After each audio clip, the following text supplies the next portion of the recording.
देश में कुछ ऐसी खबरें हैं जो आजकल मीडिया में छाई हुई हैं। मैं नेशनल मीडिया की बात नहीं कर रहा हूँ, मैं बात कर रहा हूँ सोशल मीडिया पर। अब ये बताना शायद नेशनल मीडिया के लिए ज़रूरी नहीं रह गया है कि आज आम जनता किन समस्याओं से गुजर रही है। बड़ा अचरज होता है जब इतने बड़े बड़े आंदोलन हो रहे हैं, इतने बड़े बड़े प्रोटेस्ट हो रहे हैं और उसके बारे में नेशनल मीडिया कोई न्यूज़ नहीं चला रही है। आज भी देखा जाए तो नेशनल मीडिया पर कुछ ही न्यूज़, चाहे वो चाइना से लेकर हो, चाहे पाकिस्तान से लेकर हो, चाहे हिंदू मुसलमान से लेकर हो, इन्हीं मुद्दों पर बात रखी जा रही है। अभी मैं कुछ ऐसी खबरों पर प्रकाश डालना चाहूँगा जिन्हें जानना बड़ा ज़रूरी है, उसके पीछे क्या कारण है और क्या हो सकता है। सबसे पहली चीज़, क्योंकि मैं इंदौर में रहता हूँ, इंदौर में मैं कुछ दिनों से देख रहा हूँ कि विद्यार्थियों का एक प्रोटेस्ट चल रहा था MPPSC एग्ज़ाम को लेकर। उनकी कुछ मांगें थी, उन मांगों को पूरा करवाने के लिए सभी विद्यार्थी इकट्ठे हुए। कुछ शिक्षाविद थे, कुछ प्रोफेसर्स थे पढ़ाने वाले, वो उनका साथ दिए। आमरण अनशन तक बात पहुंच गई।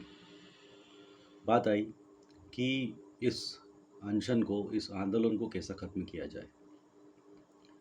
तो एक डेलीगेशन बनाया गया। उस डेलीगेशन को भेजा गया, या कह सकते हैं कि बुलाया गया मुख्यमंत्री ने। मुख्यमंत्री मोहन यादव जी ने उन्हें आश्वासन दिया है कि आपकी जो भी मांगे हैं वो मांगे समय रहते पूरी की जाएगी। सबसे पहली मांग थी कि कम से कम साल भर में 750 के आसपास पोस्ट निकाली जाए। अभी काफ़ी सारे ऐसे विभाग हैं जहाँ पर काफ़ी सारे खाली पद हैं, लेकिन उन पदों को भरने के लिए सरकार की तरफ से कोई कदम नहीं उठाए जा रहे हैं। कुछ समय पहले हर साल कम से कम 1.5 लाख रोज़गार की बात की गई थी, और बच्चों की मांग वाजिब है।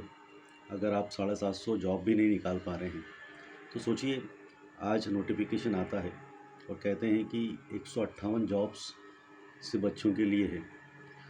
तो इस जॉब्स के लिए जो कम्पीट कर रहे हैं वो कम से कम 4 से 5 लाख विद्यार्थी। इन विद्यार्थियों का समय भी खराब हो रहा है। ये लोग धीरे धीरे ओवर एज हो रहे हैं, और सरकार को ये समझना ज़रूरी है कि अगर आप रोज़गार नहीं दे पाएंगे तो ये बच्चे शायद बचपन के बाद में सीधे बुढ़ापा देखते हैं। ये अपनी जवानी बंद कमरे में पढ़ाई करते करते निकाल देते हैं। इनको समझेगा कौन? इनकी परेशानियों का हल कौन लाएगा? अब दूसरी बात ये थी कि जब भी प्री और मेंस की कॉपी दिखाने की बात कही जाती है, बच्चे ये चाहते हैं कि जो भी हमने लिखा है उससे हम लोग कुछ सीख पाएँ कि हम लोगों का सिलेक्शन क्यों नहीं हो पाया। अगर उन्हें उनकी गलतियाँ पता होंगी तो वो आसानी से अगली एग्ज़ाम में उन गलतियों को दोबारा ना दोहराकर, हो सकता है वो अच्छे नंबरों से पास हो जाए। तो इस पारदर्शिता को मानना मेरे हिसाब से आयोग की तरफ से होना चाहिए था, और ये बड़ा अच्छा होता अगर ऐसा कुछ होता तो, लेकिन ऐसा कुछ हुआ नहीं। तीसरा मुद्दा था कि एक 87-13 का एक फार्मूला चल रहा है। इसमें 13% जो सीटें हैं वो OBC के लिए आरक्षित हैं, और जो मामला है अभी न्यायालय में विचाराधीन है, इसमें विचार किया जा रहा है। तो इन 13% रिज़ल्टों को होल्ड किया जाता है हमेशा, और 87% रिज़ल्ट होता है उसी को बताया जाता है। तो इसमें कई बार ऐसा होता है कि नॉर्मलाइजेशन की स्थिति आ जाती है। नॉर्मलाइजेशन का मतलब है कि यदि 2-3 साल से ऐसा हो रहा है कि हर वर्ष 3 से 4 प्रश्न ऐसे होते हैं जो कि गलत लिख दिए जाते हैं या गलत प्रकाशित होते हैं, गलत होते हैं। वो स्टूडेंट, जो भी विद्यार्थी होते हैं, वो उस पर आपत्ति लेते हैं, और आखिरी में निराकरण यही होता है कि वो जो भी सारे जो क्वेश्चंस होते हैं उस पर नॉर्मलाइजेशन लगा दिया जाता है। तो उससे काफ़ी गफलत पैदा होती है, और इससे जितने भी विद्यार्थी थे वो काफ़ी रुष्ट थे। अब अगला मामला वो भी इंदौर से ही। अभी भोपाल गैस त्रासदी के बारे में सभी लोग जानते हैं। तो ये त्रासदी इतनी भयावह थी कि इसमें अगर मैं सरकारी आंकड़ों की बात करूं तो काफ़ी कम बताए गए हैं। मुझे लगता है कि काफ़ी सारे लोग इसमें हताहत हुए, और आज भी काफ़ी सारी ऐसी पीढ़ियां हैं जो इस त्रासदी को झेल रही हैं और उसके जो साइड इफ़ेक्ट्स हैं वो देखने को मिल सकते हैं। तो रातों रात एक निर्णय होता है कि पीथमपुर, जो कि इंदौर से बिल्कुल जुड़ा हुआ है, वहाँ पर एक फैक्ट्री के अंदर इस जहरीले, जो कह सकते हैं, कचरे को जलाया जाएगा, नष्ट किया जाएगा। अब काफ़ी सारे जो लोग पीथमपुर में रहते हैं वो आक्रोशित हैं। उन्हें कहीं ना कहीं एक डर है कि अगर ऐसा कुछ होता है तो उसका असर जो होगा वो आबो हवा पर, पानी पर, मिट्टी पर और उनके जनजीवन पर पड़ेगा।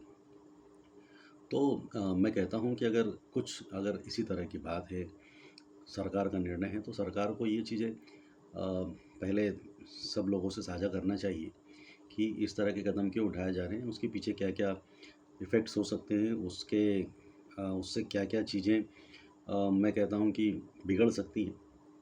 अगर ये बातें सरकार डायरेक्ट कन्विंस करने में अगर सफल होती है तो ज़्यादा अच्छा होगा।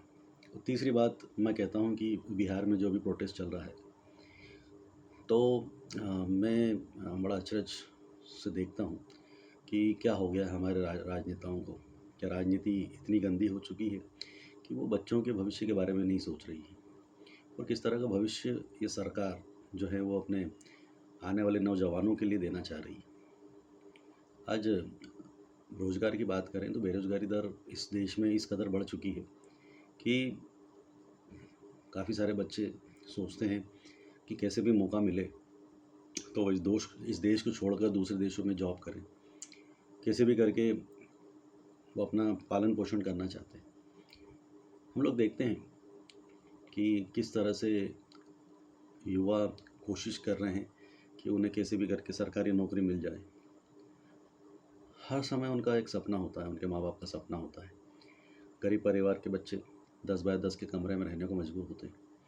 एक कमरे में 7-7 8-8 लोग रहते हैं। कैसे वो 5,000-6,000 रुपये में पूरा महीना निकालते हैं, उसमें किराया भी देते हैं, उसमें अपना खाना खर्चा भी करते हैं, और क्या उम्मीद रखते हैं? एक सरकारी नौकरी की उम्मीद ही रखते हैं वो। अगर सरकार इन सब चीज़ों के लिए कोई कदम नहीं उठाती है तो मुझे लगता है कि सरकार सोई हुई है। और अगर सरकार सो रही है तो यहाँ के बाशिंदों के लिए ये सबसे बुरी खबर है। हमें अपने अधिकारों को समझना होगा। अधिकारों की लड़ाई लड़ना कोई गलत नहीं है। अगर बात होती है सरकार के रवैये की, तो दोषी मैं सभी लोगों को मानता हूँ, क्योंकि जिन प्रतिनिधियों को आपने चुना है, आपने किस आधार पर उन प्रतिनिधियों को चुना है, और ये आपका फ़र्ज़ बनता है। जो प्रतिनिधि आप चुनते हैं, आप उनकी कॉलर पकड़िए, आप उनसे सवाल कीजिए कि अगर आप रोज़गार नहीं दे पा रहे हैं, आप हमें भौतिक सुविधाएं नहीं दे पा रहे हैं, तो आपका प्रतिनिधि बनने का या रहने का कोई अधिकार नहीं है। और जब तक लोग शिक्षित नहीं होंगे, जब तक लोग अपने अधिकार को नहीं समझेंगे, इस देश में चलता रहेगा।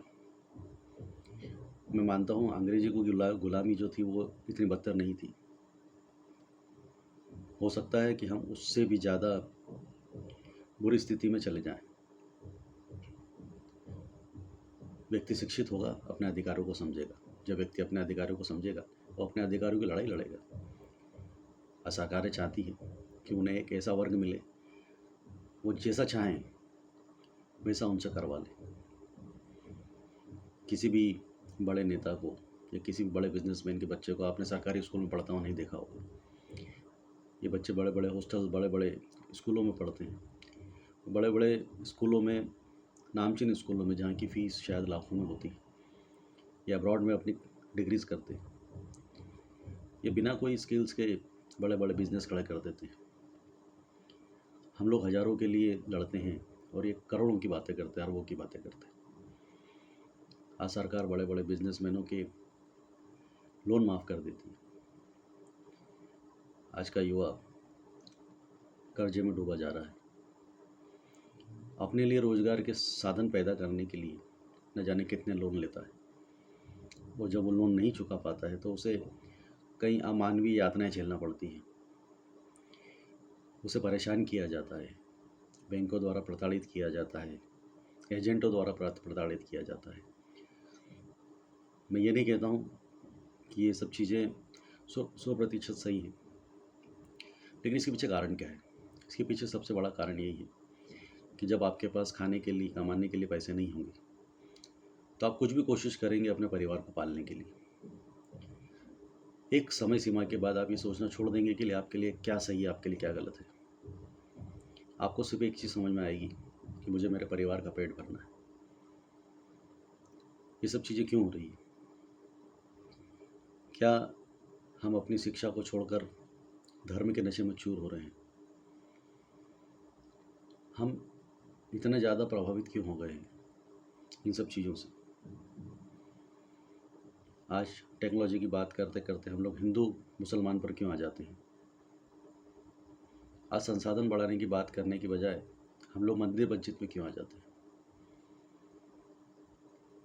आज डिग्रीज की बात करने के बजाय हम सिर्फ इसी बात पर जी रहे हैं कि जो पुराने नाम हैं उनको कैसे बदला जाए।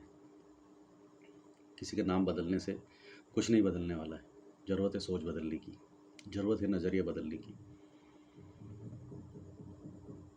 एक मन के अंदर टीस है जिसे निकालना बड़ा ज़रूरी है। अपने अधिकारों के लिए लड़ना बहुत ज़रूरी है।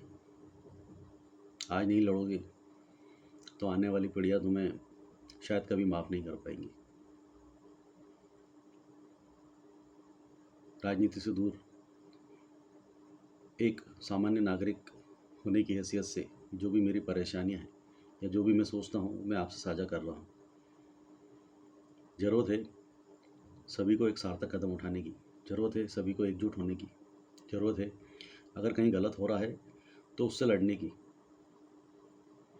अगर आप नहीं लड़ रहे हैं तो आप अपने साथ धोखा कर रहे हैं, आने वाली पीढ़ी के साथ धोखा कर रहे हैं। दोस्तों, एक जीवन मिला है,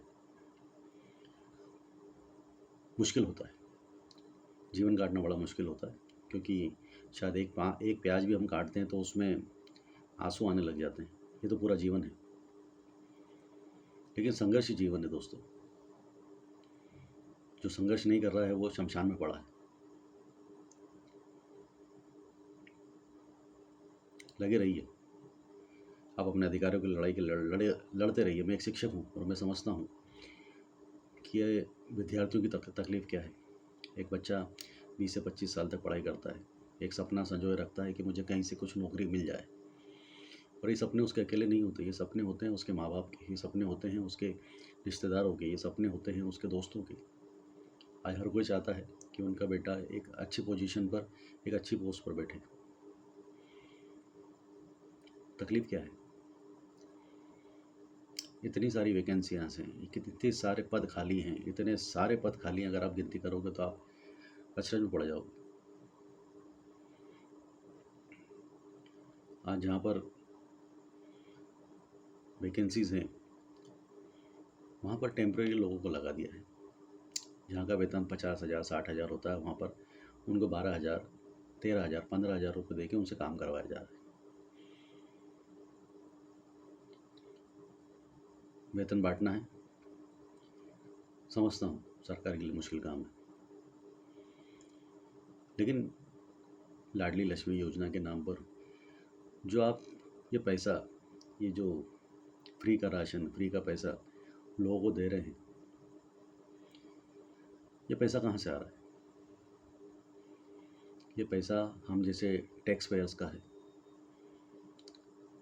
ज़रूरी नहीं हम सिर्फ इनकम पर टैक्स भर रहे हैं, हम हर चीज़ पर टैक्स दे रहे हैं। हम जब रेस्टोरेंट में रोटी भी खाते हैं तो उस रोटी पर भी हमको 18% GST देना पड़ रहा है। परेशानी तो ये हो गई है कि अगर आप पॉपकॉर्न भी खा रहे हो तो उसमें भी टेस्ट के हिसाब से आपको टैक्स देना होगा।